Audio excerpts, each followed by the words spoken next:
We spent the last lecture discussing when attorneys seem to influence Supreme Court decision making, and today we'll shift gears a bit and talk about one particularly influential litigator before the Supreme Court, that is, the United States Solicitor General. The Solicitor General functions as the attorney for the United States government, representing the government's position in the judicial system. As the government's law firm, the Office of the Solicitor General, which I'll refer to as the OSG, has important duties that span all branches of government. When the OSG participates as a party before the Supreme Court, the court is more likely to side with the government than with the opposing party. And its success doesn't stop there. The court is more likely to grant review when a petition originates in the Office of the Solicitor General. In fact, when the Solicitor General files a petition for a writ of certiorari, which means that it's asking the Supreme Court to review a decision from a lower court, the court grants cert in more than 75% of all Solicitor General petitions. When the Solicitor General argues a case before the Supreme Court, the win rate is similarly high. The court sides with the OSG more than 60% of the time. It is clear, then, that the Office of the Solicitor General is a formidable opponent for opposing counsel, and so today we'll consider explanations that account for the Solicitor General's astonishing success before the court. In doing so, we're going to answer some key questions. We'll talk about the history of the establishment of the Office of the Solicitor General.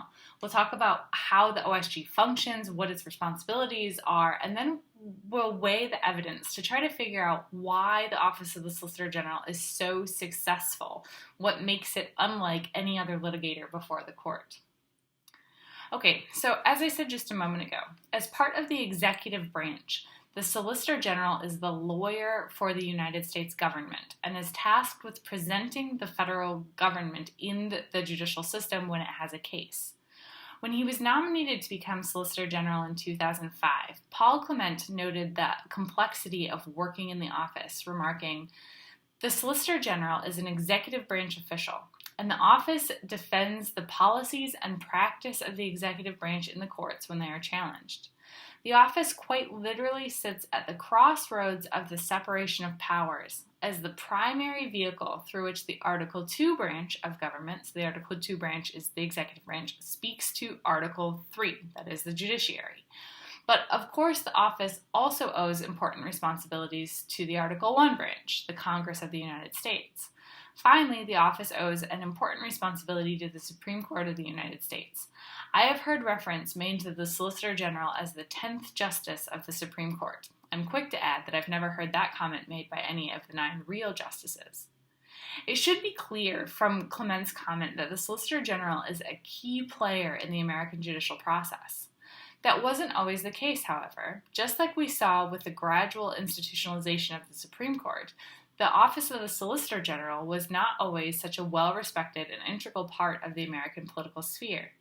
Indeed, the Office of the Solicitor General didn't even exist until 1870. Before the Office of the Solicitor General came about, the United States Attorney General was responsible for arguing the government's cases before the Supreme Court. Unlike the OSG, the Attorney General has been an integral feature of the American political system almost since its inception as a country in the 1700s.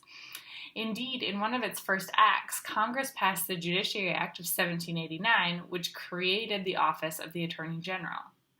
Importantly, you should note that the Attorney General was only to represent the government in cases before the Supreme Court. This means that the Attorney General had no formal control over district attorneys who argued government cases in the lower federal courts, which made it almost impossible to coordinate the government's legal strategy throughout the litigation process. Additionally, despite its essential role as the government's legal representative, Congress didn't really give the Attorney General much support. In fact, the Federal Judiciary Act of 1789 failed to provide the Attorney General with either an office or a staff. It wasn't until 1818 that Congress finally gave the Attorney General both a clerk and some office space. And until 1853, the Attorney General wasn't even paid on par with other executive cabinet members. So in short, the Attorney General had a really big task, but it was forced to make do with very little. As if the Attorney General wasn't overburdened from the outset, the Judiciary Act of 1789 also mandated that the Attorney General give formal legal advice to members of the executive branch who asked for it. Unsurprisingly, as the country expanded throughout the mid-19th century, the government's legal demands quickly increased as well. In the first 40 years of its existence, the Attorney General participated in only slightly more than 170 cases, but in the following 30 years, the office was involved in more than 280. Clearly, the demands on the Attorney General were growing at a rapid pace.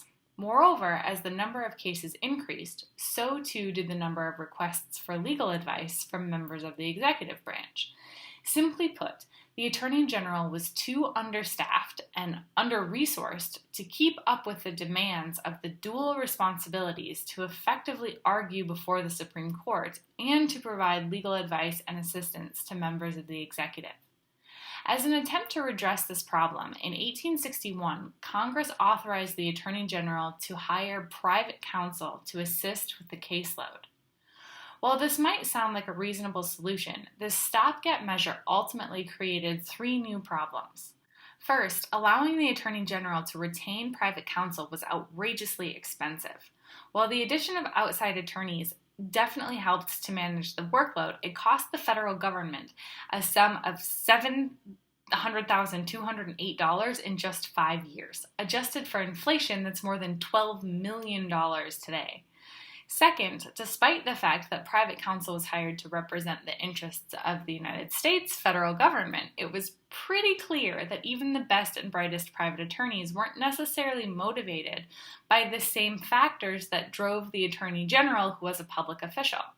For example, while the Attorney General himself might consistently think of the long-term consequences of legal doctrine, private attorneys had a greater incentive to just win the immediate case without sacrificing a victory for longer-term goals.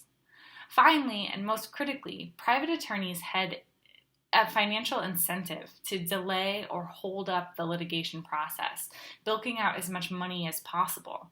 This sort of system bred inefficiencies where there still was no systematic coordination among attorneys and between different federal agencies.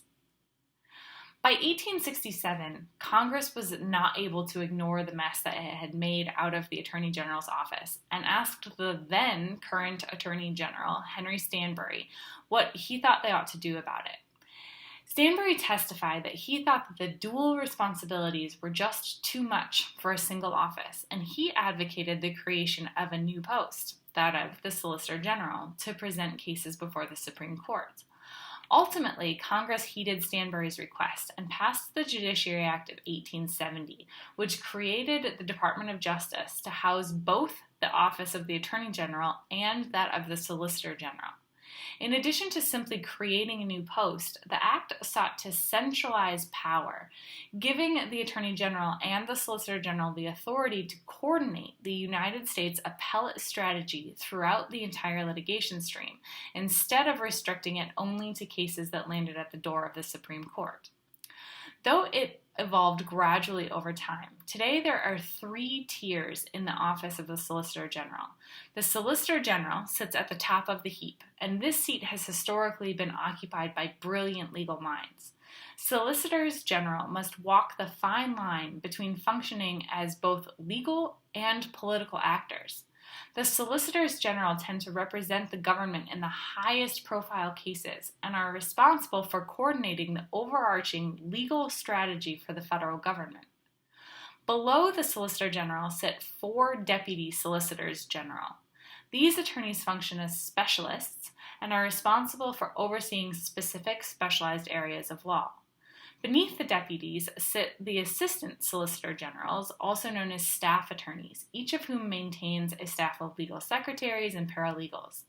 These lawyers are generalists, and most have impressive legal training. They have developed a reputation as serving the government without political bias, which is pretty remarkable. Many of these consummate professionals have gone on to serve as federal district and circuit court judges, with some even landing on the Supreme Court. The Solicitor General is the primary front man or front woman for the United States in the legal system. The Office of the Solicitor General today serves two primary functions. First, the Solicitor General acts as a gatekeeper, controlling the government's access to the court. In this capacity, the Solicitor General has the task of determining which cases to appeal, sifting through the thousands of cases that the federal government loses in lower federal courts each year.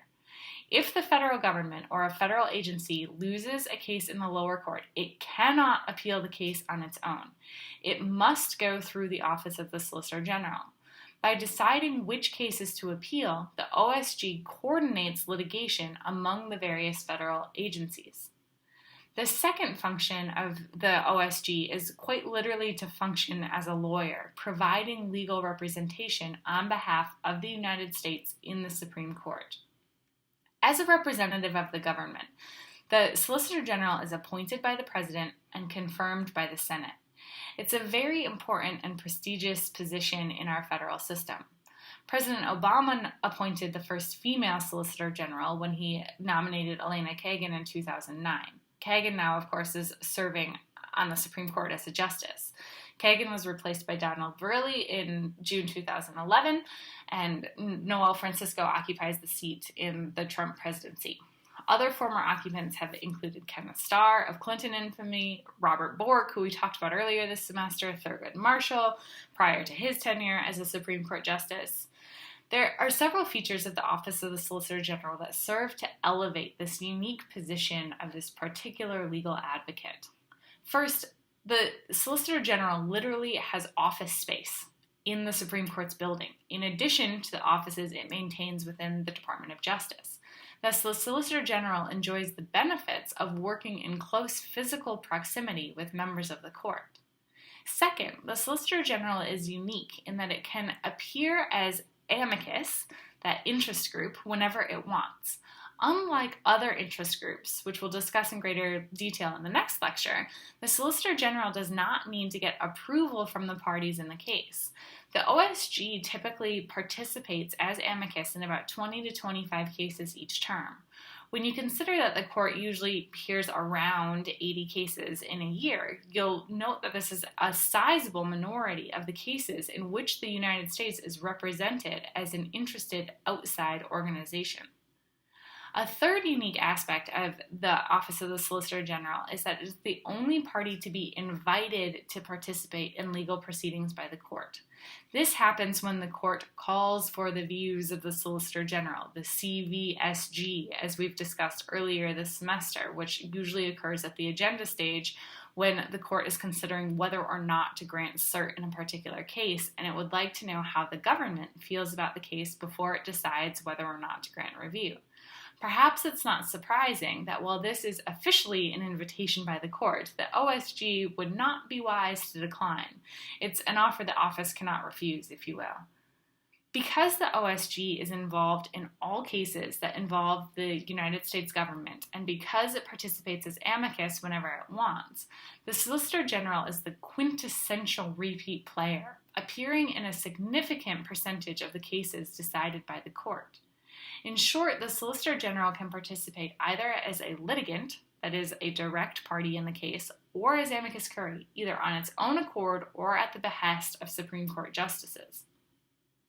As the ultimate repeat player, the Solicitor General appears as a direct party in typically between 30 and 50% of the court's cases each term. And the Solicitor General has a very high win rate in its litigation before the court. Let's quickly break this down to look at the OSG's remarkable success. First of all, as this graph shows, the OSG is the most successful litigant in getting cases through the grueling agenda-setting stage. Recall from a couple of lectures ago, after making the discuss list, fewer than 30% of paid petitions are ultimately granted review. That represents this vertical black line. But then look what happens when the Solicitor General files a writ of certiorari. When the OSG petitions the court for review, the justices grant cert in more than 70% of the cases. The success rate is even greater when the Solicitor General throws its support behind a litigant acting as amicus curiae in the case. When the OSG files an amicus brief on behalf of a different petitioner, which means that a different party filed a writ of certiorari asking the court for review, and the OSG steps in as an interest group and says that the government would really like the court to hear the case, the justices respond accordingly and grant cert about 90% of the time. Notice, however, that these patterns disappear when the OSG is a respondent in the case or when the Solicitor General files an amicus brief on behalf of a respondent. In such cases, the OSG fares no better than the baseline grant rate. In other words, when the OSG asks the court not to hear a case, their arguments do not seem to have a very big effect on the justice's decisions at the agenda-setting stage. Not only is the OSG awesome at getting its cases onto the court's agenda, but it's also remarkably successful on the merits, winning the majority of the cases it presents to the Supreme Court. Indeed, as these graphs show, the OSG wins an average of 60 to 70% of the cases when it's a direct participant in a case. So that's the top graph that you're looking at on your screen. The little white circles give the percentage of cases the OSG won before the Supreme Court by term, and this black line here shows the smoothed win rate average for the OSG over time. In this top graph, this is when the OSG is a direct party in the case, either representing the United States government as the petitioner or as the respondent. In the lower graph, this is when the Solicitor General participates as amicus or as an interest group and not a direct party in the case. Again, in these types of cases, the OSG is acting as an outside party, giving support to one of the direct litigators in a case. And we see that the side it supports wins at a slightly higher rate roughly, though with a bit more variability than when the OSG is a direct party in the case. But still, this is higher than average, right? So when the United States government functions as an interest group, it helps that side, increases the likelihood that that side is going to win. From a social scientific perspective, we want to understand why the Solicitor General is so successful. In short, does the OSG actually influence judicial decisions, or does it merely push the court along a path it was already planning to take? There's an important distinction between influence and correlation, and we'd like to disentangle whether there's something special about the office of the Solicitor General. Scholars have offered various explanations to account for Solicitor General success. One explanation hinges on the legal role of the Solicitor General. Sometimes referred to as the 10th Justice, this view holds that the Solicitor General and the deputies within its office function as agents of the court. This suggests that the Solicitor General recognizes its responsibility to the court and that its office has the duty to present neutral, unbiased information in its arguments. Given its commitment to the unbiased interpretation of law, this view indicates that the justices might see the OSG as a credible source of information. Another explanation focuses on the separation of powers as an explanation for OSG success. This theory hypothesizes that justices recognize the limited power of the judicial branch to protect, fund, or implement its decisions.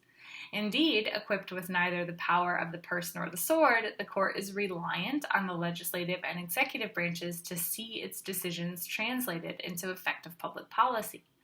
Given the interconnectivity between the branches, this theory suggests that the justices might be closely in tune with the arguments of the federal government, as represented by the OSG, to avoid repercussions from the other branches. Other scholars chalk up Solicitor General's success to its status as the quintessential repeat player, arguing that because the OSG has so much experience before the court, it is better able to craft persuasive legal arguments, avoiding arguments that do not meet the justice's approval. Additionally, repeat players like the OSG enjoy sizable resource advantages. One of the most important advantages at the Solicitor General's disposal is the expertise of agencies within the federal government. Thus, in addition to its major financial resources as part of the Department of Justice, the OSG can glean pertinent information from a variety of sources and then use that information to effectively defend its position before the court. A very different view of OSG success holds that because the Solicitor General is appointed by the President, he or she is inherently an ideological actor. The Solicitor General succeeds before the court then when he or she happens to share the same ideological preferences as the majority of the justices. This theory suggests that common policy goals unite the OSG and the court. When the majority of the court aligns ideologically with the Solicitor General and by extension the President, this theory predicts we should see the court lend greater support to the government. Finally, some scholars have argued that the Solicitor General succeeds with such frequency because it strategically appeals cases it believes it will win. Remember that the OSG is responsible for deciding which of thousands of cases to appeal on behalf of the government. The logic of this position is that the Solicitor General doesn't want to appeal a case that it is likely to lose.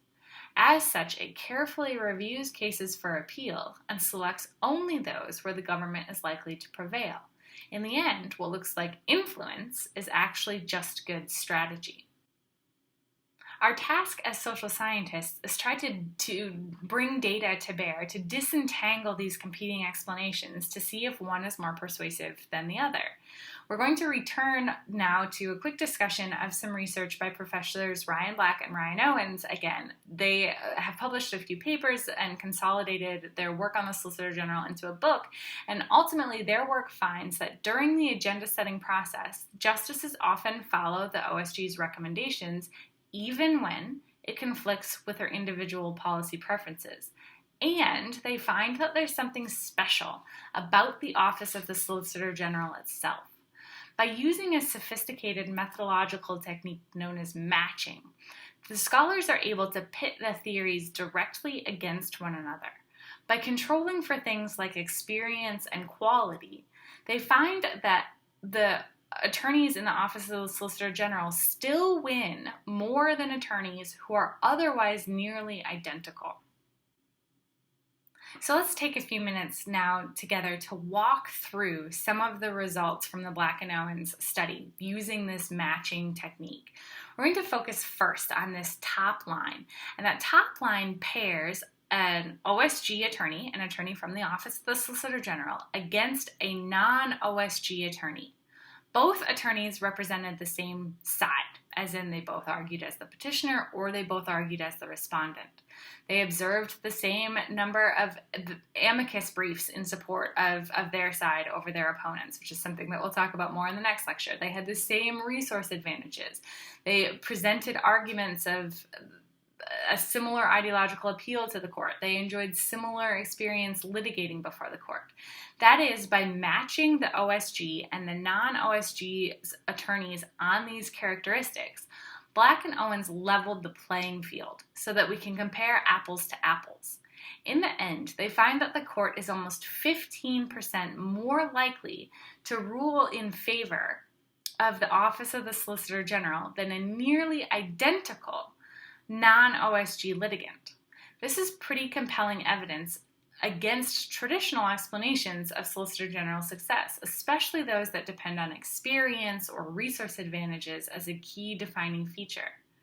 The middle and bottom lines of this figure add support to this result. The second line pits an OSG attorney against someone who once actually served in the Office of the Solicitor General, but now is appearing as private counsel outside of the government's office.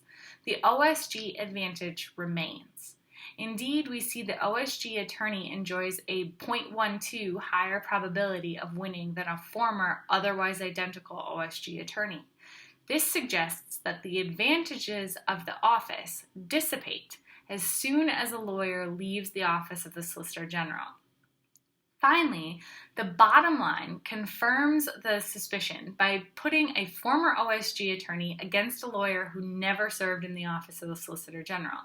As you can see, since the whiskers on this point prediction cross over our zero baseline, that is that dotted vertical line on your screen, there's no statistically significant difference in the win rates between these types of litigators. So this is setting apart OSG attorneys, where former OSG attorneys and non-OSG attorneys, there's no distinction between them. But the Solicitor General's success doesn't stop there.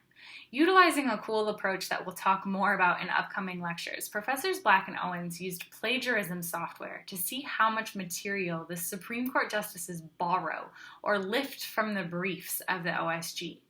I'll let you work through this graph on your own, but the biggest takeaway here is that all of this is positive, which means that the graph across the board is showing that regardless of how we measure it or who the parties are, the court borrows a higher percentage of material from OSG's briefs, from briefs filed by the Office of the Solicitor General than any other litigant. So when I say that justices are plagiarizing from their briefs, I'm talking about literally the justices are lifting language from the merits briefs or the amicus briefs that the OSG is submitting, and it's showing up in the Supreme Court's opinions.